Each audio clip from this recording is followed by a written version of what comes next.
Assalamualaikum warahmatullahi wabarakatuh. Selamat sore Bapak Ibu hadirin sekalian. Selamat datang di acara diskusi kita hari ini tentang sistem pemerintahan berbasis elektronik atau SPBE. Saya, Andi Wardiono, merasa terhormat dapat memandu sesi ini sebagai moderator.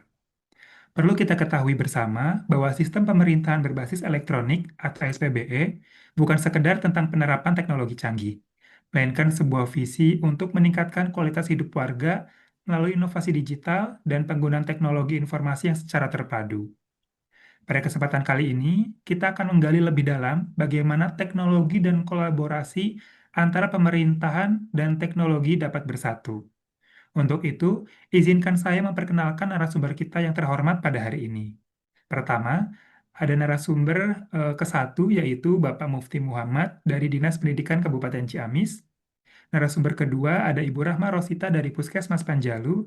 Dan narasumber ketiga ada Bapak Ipan Nur Hidayat dari Kecamatan Panawangan. Nah, mungkin langsung saja ya, kita akan mencoba ke narasumber ke satu kita, Bapak Mufti Muhammad dari Dinas Pendidikan Kabupaten Ciamis. Boleh Bapak dipaparkan bagaimana sih sistem pemerintahan berbasis elektronik yang sudah berlaku di Dinas Pendidikan Kabupaten Ciamis? Boleh Bapak waktu dan layar dipersilakan. Terima kasih Bapak Andi atas waktunya. Jadi sebelum kita lebih lanjut ya membahas tentang SPBE.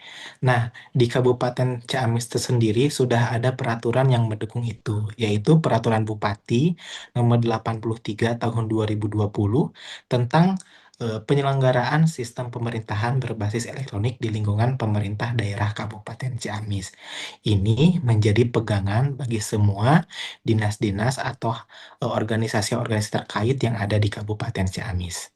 Nah, terkait dengan penerapan SPBE yang ada di Dinas Pendidikan, kali ini Dinas Pendidikan sudah menerapkan SPBE di beberapa hal, salah satunya adalah dalam data pokok pendidikan atau Dapodik, di mana di dalamnya terdapat data-data digital mengenai guru dan tenaga kependidikan, kemudian juga ada fasilitas sekolah.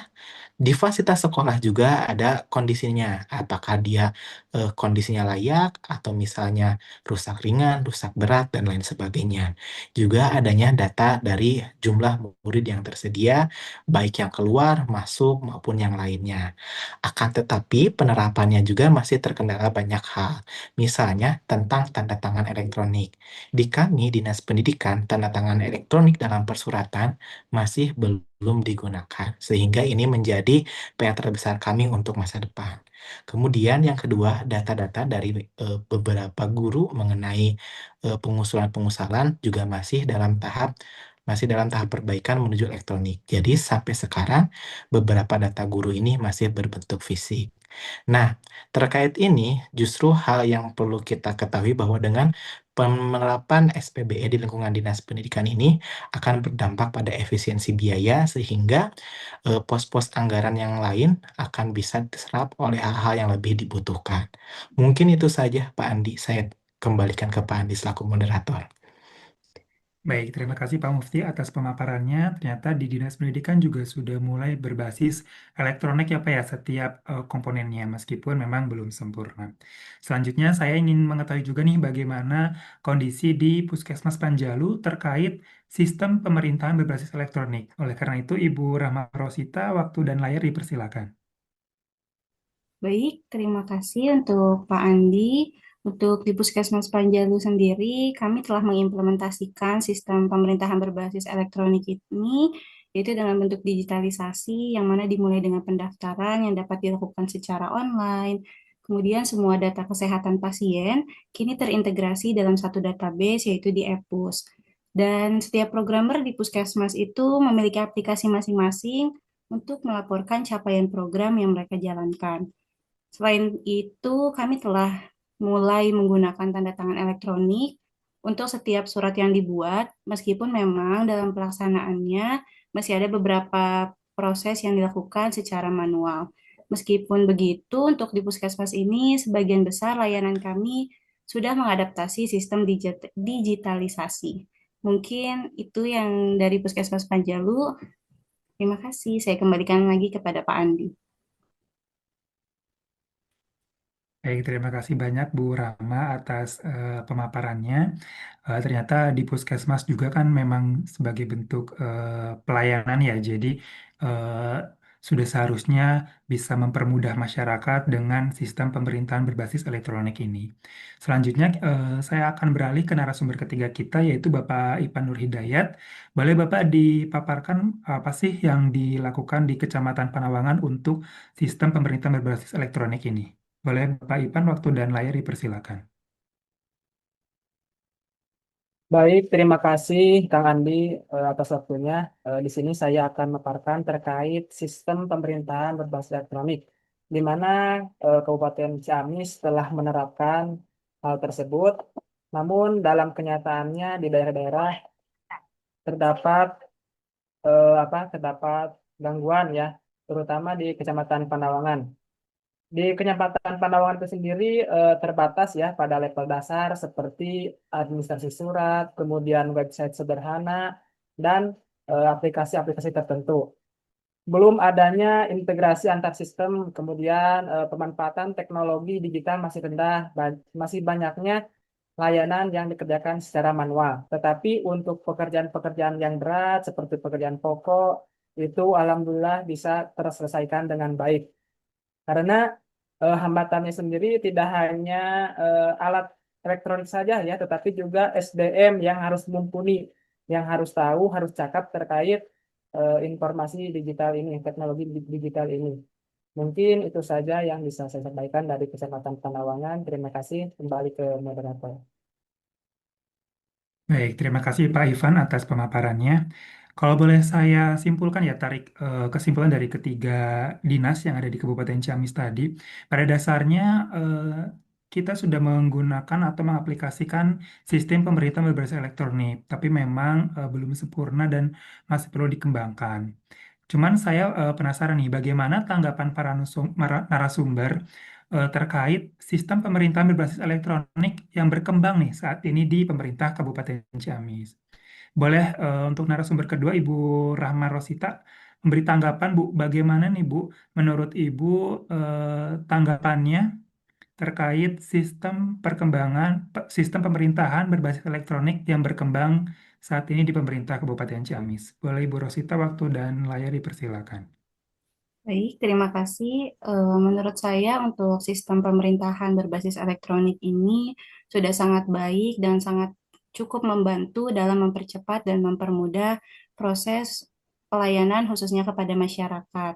Namun memang kenyataannya di lapangan tidak sedikit ditemukan terdapat beberapa kendala yang terutama di sumber daya manusianya yang memang mungkin masih beradaptasi dengan sistem ini dan kemudian memang terkadang tidak dipungkiri sinyal di dalam penerapannya memang cukup sulit gitu. Dan menurut saya untuk sistem pemerintahan berbasis elektronik ini memang perlu ditingkatkan dan perlu dioptimalkan kembali. Mungkin segitu Pak Andi dari saya. Terima kasih. Baik, terima kasih Bu Rama untuk tanggapannya. Kalau untuk Pak Ipan bagaimana Pak? Bagaimana nih tanggapan Pak Ipan terkait sistem pemerintahan berbasis elektronik yang berkembang saat ini di pemerintah Kabupaten Ciamis? Boleh Pak Ipan, waktu dan layar dipersilakan. Baik, terima kasih Kang Andi atas waktunya. Sejalan dengan apa yang disampaikan oleh Teh Rama, bahwasannya ketika ada informasi atau teknologi informasi secara digital, tentunya kita juga harus mempersiapkan SDM yang memadai ya. Karena SDM sama teknologi informasi ini sangat berkaitan ya, sangat berkaitan. Kemudian ini sebagai tantangan kita semua sebagai ASN, bagaimana kita bisa mampu beradaptasi untuk melakukan hal tersebut. Karena SPB ini merupakan sistem pembayaran elektronik, tentunya harus adanya pendampingan atau pelatihan-pelatihan khusus terkait informasi berbasis digital ya. Karena yang saya rasakan sendiri tidak hanya saya sebagai kaula muda ya, tentunya ASN-ASN yang lebih dulu gitu ya harus beradaptasi lagi karena ini untuk menunjang cita-cita kita bersama Kabupaten Ciamis. Itu saja. Terima kasih Kang Andi, kembali ke moderator. Baik, terima kasih Pak Ipan untuk tanggapannya dan mungkin terakhir nih, Pak Mufti sebagai penutup, boleh diberikan nih tanggapannya terkait sistem pemerintahan berbasis elektronik yang berkembang saat ini di pemerintah Kabupaten Ciamis. Boleh Pak Mufti, waktu dan layar dipersilakan. Ya, terima kasih Pak Andi atas kesempatannya. Menarik nih apa yang dipaparkan dari Pak Ipan sama Bu Rahma. Ternyata pada dasarnya itu ya, SPBE ini adalah suatu program pemerintah yang luar biasa untuk mewujudkan smart governance. Tetapi ada tiga catatan penting ya Bapak dan Ibu. Yang pertama adalah infrastruktur, yang kedua adalah peningkatan SDM penyelenggaranya atau pengelolanya, yaitu kita selaku ASN, dan yang ketiga adalah pengembangan SDM dari pihak pengguna. Pengguna itu adalah masyarakat luas. Jadi dengan meningkatkan ketiga aspek tersebut, maka saya yakin bahwa penerapan SPBE di lingkungan pemerintah ini akan berjalan sangat luar biasa. Mungkin itu saja yang saya dapat sampaikan.